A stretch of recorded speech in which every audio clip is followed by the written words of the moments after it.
Now,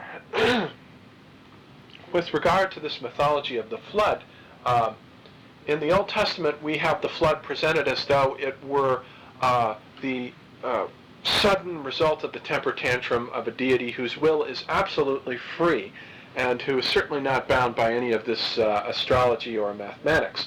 All destiny for the Hebrew imagination is to be ascribed to God, and the ways of God are absolutely inscrutable to the human mind. I mean, this is what the book of Job is about.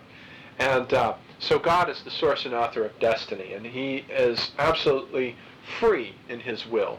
And furthermore, we cannot predict when he's going to have one of his temper tantrums and simply decide to wipe out the human race. And so we would not expect these numbers then to turn up in the Bible, but in fact, in the book of Genesis they do.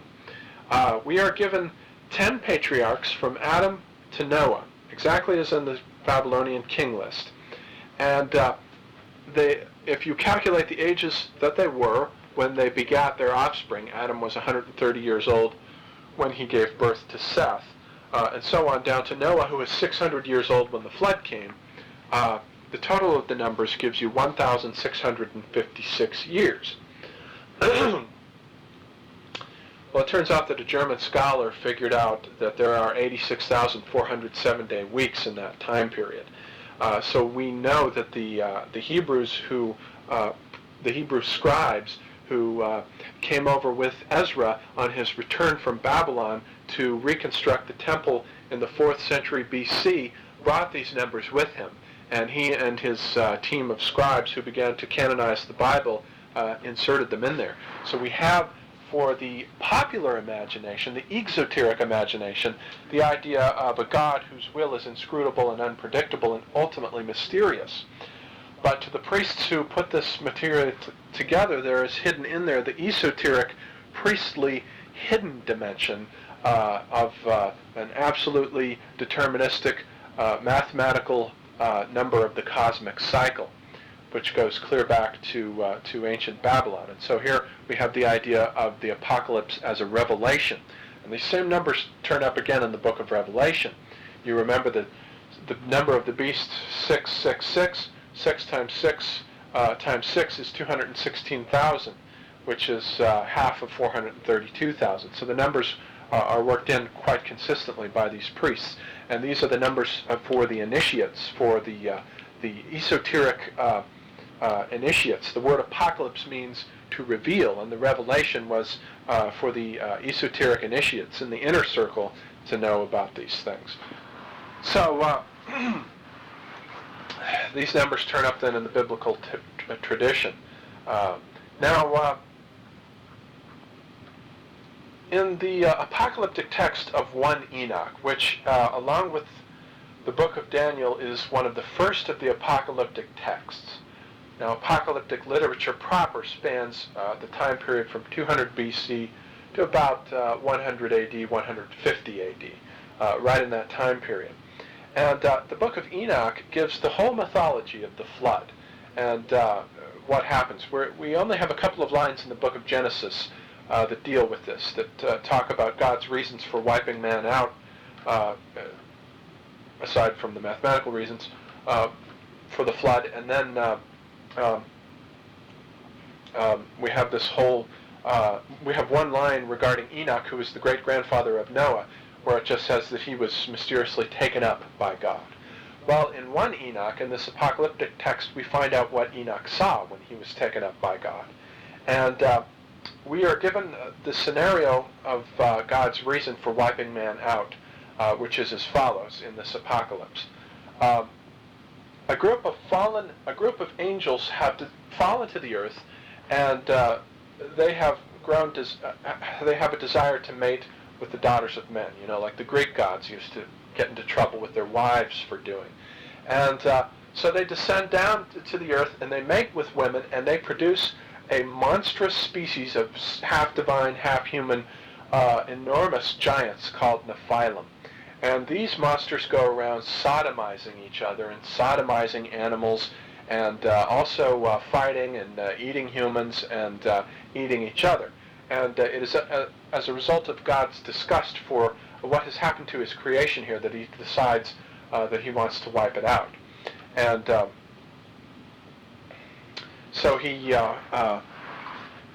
decides he's going to wipe it out, and he takes Enoch then is brought up into heaven, and Enoch wishes to intercede for the fallen angels because they know that they're going to be wiped out by God, and they want him to intercede for them. But he pleads on their behalf and on the behalf of man, but he is given instead a vision of an absolutely deterministic image of what is going to happen to human history. And he sees the creation and the history of man. He sees the gigantic pits where all the stars emerge from every night as they go on their nightly course. He sees these huge pits which angels are mining out of the substance of heaven, into which the angels are going to be thrown who have fallen to the earth, imprisoned for eternity. And he sees the huge reservoirs that are filled with all the floodwaters that are going to be unleashed upon the earth. And he sees all of these things, the throne of God and thousands and thousands of angels. And then he's given this vision of history up into the future where he is told that a Messiah will be sent to liberate Israel from foreign rule and put into a position of rulership over all the nations of the earth. And he is content with this, and then he goes down, and he is the one who descends down to tell Noah that the flood is going to come and start building the ark and get ready. So that's the Apocalypse of Enoch, one Enoch. And as I say, this was written in the 2nd century BC. Now, this along with the book of Daniel and the apocalypses which followed it were written during the period of the Maccabean revolt. Now, the Maccabean revolt, which is recounted in the apocryphal Maccabee texts, was what happened during the rulership of the Greek king Antiochus IV Epiphanes.